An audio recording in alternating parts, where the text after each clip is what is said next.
जय श्री कृष्णा दोस्तों। हर हर महादेव। कैसे हैं आप सब? स्वस्थ और सुरक्षित होंगे। दोस्तों, आज मैं आपके साथ ऐसे विषय पर बातचीत करने वाली हूँ, ऐसे विषय पर वीडियो लाई हूँ जो आप देखेंगे, सुनेंगे, आपको यकीन होने लगेगा कि हाँ, एक कोई अदृश्य शक्ति तो होती है जो हमारे साथ हमेशा रहती है। हमारा शरीर भगवान ने इतना सुंदर, सभी गुणों से संपन्न, सर्वगुण संपन्न हमें बनाया है। दोस्तों, हम मंदिर जाते हैं, भगवान की पूजन भी करते हैं, मंत्र जाप भी करते हैं, दीपक भी लगाते हैं, अगरबत्ती भी लगाते हैं, भगवान को भोग भी लगाते हैं, भोग भी समर्पित करते हैं, सभी करते हैं। वो करना भी चाहिए। आपके जो भी इष्ट हैं, आप जिनकी भी पूजन करते हैं, आप भोलेनाथ की पूजन करते हैं तो उनके मंदिर में जाकर अवश्य जल चढ़ाते होंगे। यदि आप सूर्य नारायण को मानते हैं तो सूर्य नारायण को जल समर्पित करते होंगे। यदि आप श्री गणेश की पूजन करते हैं तो उन्हें कभी ना कभी आपने अवश्य मोदक का भोग लगाया होगा, कभी ना कभी दूब अवश्य समर्पित की होगी। आप कृष्ण की पूजन करते हैं तो आपने अवश्य जन्माष्टमी को व्रत रखा होगा। आप माँ देवी की पूजन करते होंगे तो अवश्य जब नवरात्रे आते हैं उन उत्सव में अवश्य शामिल हुए होंगे। माँ की ज्योत अपने घर में अवश्य प्रज्वलित की होगी।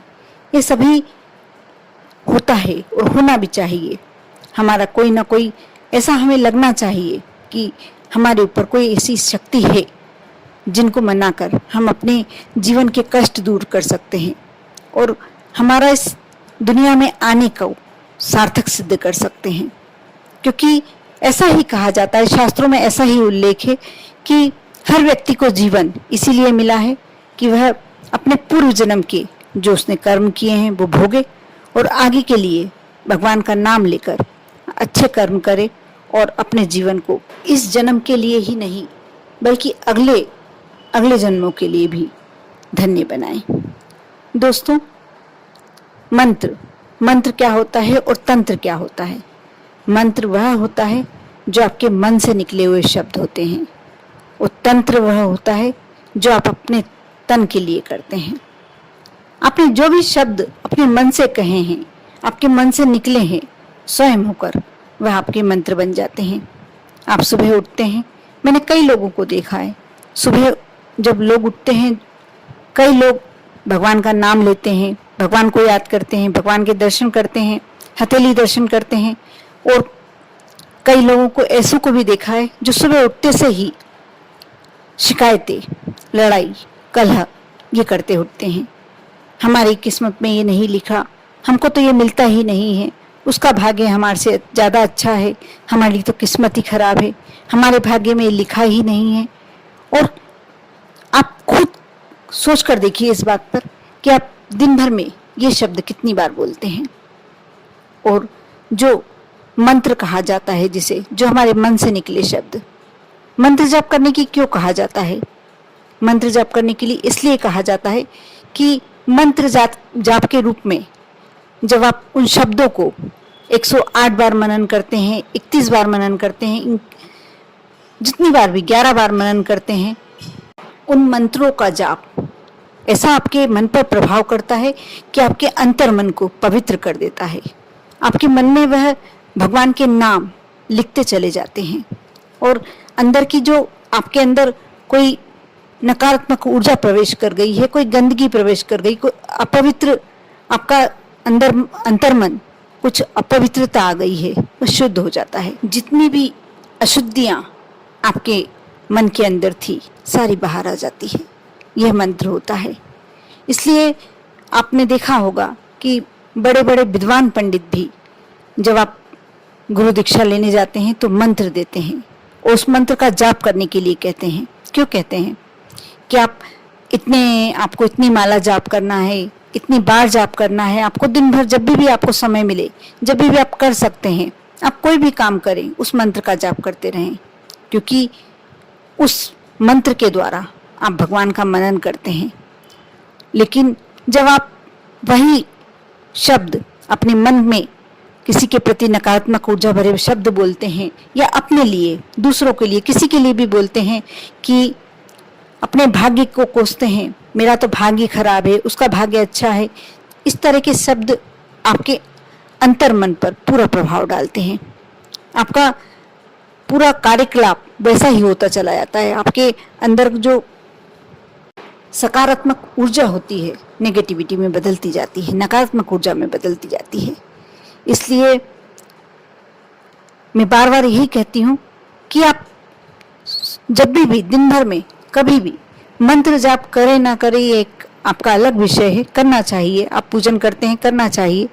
आप भगवान के मंदिर में जाते हैं तो भी जाएं, कोई परेशानी नहीं है, लेकिन दिन भर में कोशिश कीजिए। और मैं तो यही कहूँगी कि कल से ही, बल्कि कल से ही क्यों, आज से, अभी से इस बात का ध्यान रखिए कि जब भी आपके पास पैसा नहीं है, कोई बात नहीं, आपको मकान चाहिए, मकान बनवाना है तो भी कोई बात नहीं। आप यदि चाहते हैं कि आपके बच्चे का कैरियर बन जाए, तो आपको यह नहीं बोलना कि मुझे पैसा चाहिए, मेरे पास पैसा नहीं है, या मेरे पास मकान नहीं है, मुझे मकान बनवाना है, या मेरा बच्चा कैरियर बना ले, मेरे बच्चा यहाँ पास हो जाए। आपको इस तरीके से नहीं बोलना है। दिन भर में जब भी आपको समय मिले, आप ऐसा बोलें कि बस मेरा मकान बनकर तैयार हो गया, मेरे पास इतना पर्याप्त धन है कि मैं आराम से अपनी ज़िंदगी निकाल सकता हूँ, मेरे पास और पैसा आने वाला है, आ चुका है, चल चुका है, आने ही वाला है, या मेरा बच्चा इतनी ऊंची पढ़ाई कर रहा है, कैरियर बना ही लिया उसने। आप जब इस तरह की सोच रखेंगे, जो आपका अंतर मन है, जिसके शब्द आपके ऊपर मंत्र समान कार्य करते हैं, वह आपके दिन भर की बातें सुनकर और आपके साथ वही कार्य करेगा जो आप मन से बोल रहे हैं। जब आप नकारात्मक भरे शब्द बोलते हैं, मन ही मन बोलते हैं, तब भी वह लिखाते चले जाते हैं आपके बुद्धि पटल पर, आपके अंतर मन पर और आपकी भाग्य में, आपकी किस्मत में। दोस्तों, यदि आपको मेरी बातों पर थोड़ा सा भी डाउट है, थोड़ा सा भी शक है, आप एक सप्ताह, बल्कि 3-3 दिन, एक ही सप्ताह में 3-3 दिन इस बातों को, दोनों को आप परीक्षा कर देख सकते हैं। 3 दिन आप ऐसा बना के रखें कि आप तीनों दिन अपने लिए दिन भर में नेगेटिविटी भरे ही शब्द बोलेंगे कि मेरे पास पैसा नहीं है, या मेरा ये काम हमेशा ही नहीं होता है, मैं कोई भी कार्य करने जाता हूँ मैं सफल ही नहीं होता हूँ। यानी सफलता मिलने से पूर्व ही अपने आप को असफल घोषित कर देना, तो आप असफल होंगे ही, ये 100% श्योरिटी बन गई आपके साथ। और 3 दिन आप इस कार्य को इस तरीके से करना कि नहीं, मेरे पास बहुत सारा पैसा है, मेरा पैसा चल चुका है, मेरा पैसा आ रहा है, मुझे इतनी कमाई होने वाली है, मेरे एग्ज़ाम में 100% नंबर आने वाले हैं, मैं इतनी अच्छी पढ़ाई करता हूँ, मुझे पास होना ही होना है। आप ये शब्द बोलकर देखना। अब देखना उन 3 दिनों में भी देखना कि आपके साथ क्या हुआ, और इन 3 दिनों में भी आप देखना आपके साथ क्या हुआ। जमीन आसमान का अंतर दिखेगा, क्योंकि शब्द वह शब्द होते हैं जो आपके मन में चलते रहते हैं, आपके दिमाग में आते हैं, और आपका पूरा शरीर उसी तरीके से कार्य करता है। जैसे उदाहरण के तौर पर, प्यास आपको अंदर से लगती है और सूखता आपका मुंह है, देखती आंखें हैं, गिलास लेने, पानी लेने आपका हाथ जाता है, पैर चल के जाते हैं, गिलास आपका हाथ उठाता है, और गिलास ही आपके मुंह तक हाथ ले जाते हैं, और पीने का कार्य आपका मुंह करता है। और प्यास किसकी बुझती है? उधर की, गले की। इसलिए आप समझिए इस बात को। मैं जो समझाना चाहती हूँ, शायद मुझे लगता है कि मेरे सारे व्यूअर्स अच्छी तरीके से समझ गए होंगे कि मैं क्या कहना चाह रही हूँ, कि अलग से हमें किसी को भी कमांड नहीं करना पड़ा, सभी अपना अपना कार्य जानते हैं। उसी प्रकार शब्द हम अपने मन में तैयार करते हैं, वही शब्द हमारे ब्रेन में आते हैं, और ब्रेन से हमारा पूरा शरीर एक्टिव होता है। यदि हम नेगेटिव सोचते हैं तो नेगेटिव ही होता जाता है, हर कार्य हमारा नेगेटिव ही होता है। आज से ही आप एक नियम बना लीजिए कि आपको कुछ वस्तु की आवश्यकता है, तो आप ये नहीं कहिए कि मुझे वस्तु चाहिए, आप ये कहिए कि मुझे वस्तु प्राप्त हो चुकी है। अब देखना जल्दी ही आपके हाथ में वो वस्तु आ जाएगी। इस लिए मैं एक और उदाहरण देना चाहती हूँ। आप कभी देखना, आपने किसी चीज़ की कल्पना की, आपको कोई कपड़ा पसंद आया और आपको लग रहा है कि मुझे कपड़ा लेना ही है। वो कपड़ा जब भी आपको मिलेगा आप लेंगे, तो आप देखना उस कपड़े का रंग, कलर, वो कपड़ा वैसा ही है जैसा आपने दिमाग में सोच के रखा था। क्योंकि ये आपके अंदर के जो भगवान हैं, मैं हमेशा कहती हूँ आपको कहीं मंदिर जाने की ज़रूरत नहीं है। यदि आपको नहीं जाना है, समय नहीं मिल पाता, आप अपने अंदर बैठे हुए भगवान को जगाइए, अपने अंदर बैठे भगवान से कहिए मुझे ये वस्तु मेरी आ रही है, आप देख लेना। आप देखना जल्दी ही आपका वह कार्य हो जाएगा। क्योंकि मंदिर जाएंगे, हमें थोड़ा समय मंदिर जाने में लगेगा, वहाँ हम प्रार्थना करने में हो सकता है हमसे थोड़ी चूक हो जाए, लेकिन जब हम अपने अंदर वाले भगवान से बात करते हैं तो हम बिल्कुल फ्री होके करते हैं।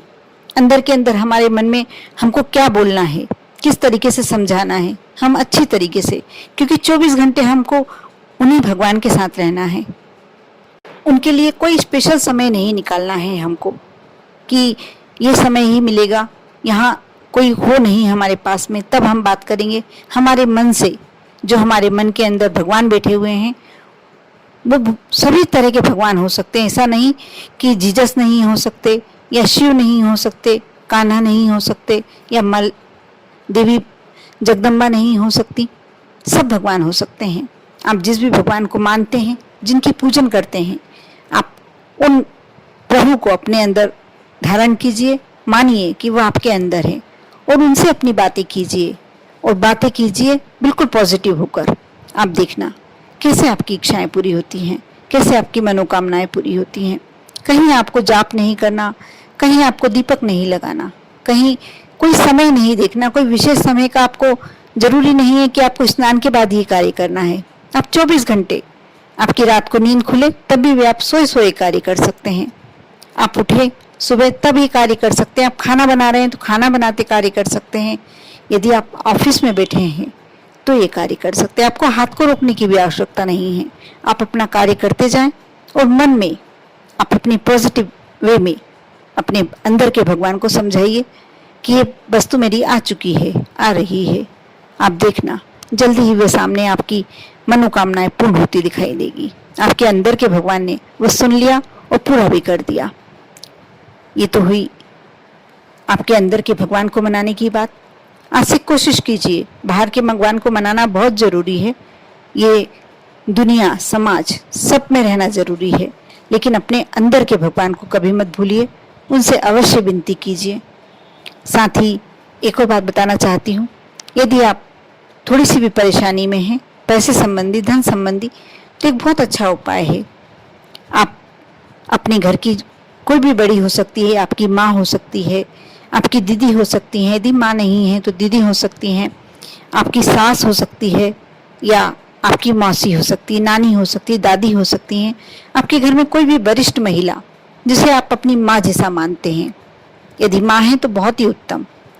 यदि आपको जो भी धातु पसंद है, आपको यदि तांबा पसंद है तो तांबे का एक सिक्का, चांदी पसंद है तो चांदी का एक सिक्का, गोल्ड का सिक्का तो शायद मैं नहीं कह पाऊंगी, क्योंकि शायद जरूरी नहीं है कि सभी गोल्ड का सिक्का आपको दे पाए, लेकिन आप चाहें तो उनसे जो पीला रंग का सिक्का आ रहा है 5 का 10 का, वह ले लें और अपने पर्स में, आपको ये खर्च नहीं करना है, अपने पर्स में अंदर वाली पॉकेट में हमेशा के लिए रखें, उनका आशीर्वाद मानकर या मां लक्ष्मी का आशीर्वाद मानकर। आप देखना आपके पास पैसे की कभी कमी नहीं होगी, आप कभी भी अपने पर्स को खाली नहीं पाएंगे। आपकी जरूरत अनुसार आपको पैसा आता रहेगा। ये मेरी बहुत ही अच्छी आप लोगों के लिए टिप्स है, कर देखिए और कमेंट्स बॉक्स में अवश्य जय लक्ष्मी माँ लिखना ना भूलें। और मेरा वीडियो आप लोगों को कैसा लगा कमेंट्स करके बताइए। यदि किसी को इस तरह के वीडियो की आवश्यकता है तो आप अवश्य उसके साथ शेयर कीजिए, उसे मोटिवेट कीजिए, उसकी प्रॉब्लम सॉल्व हो जाएगी तो आपको अवश्य दुआएं मिलेंगी। कर देखिए, विश्वास रखिए, श्रद्धा रखिए। ओम नमः शिवाय।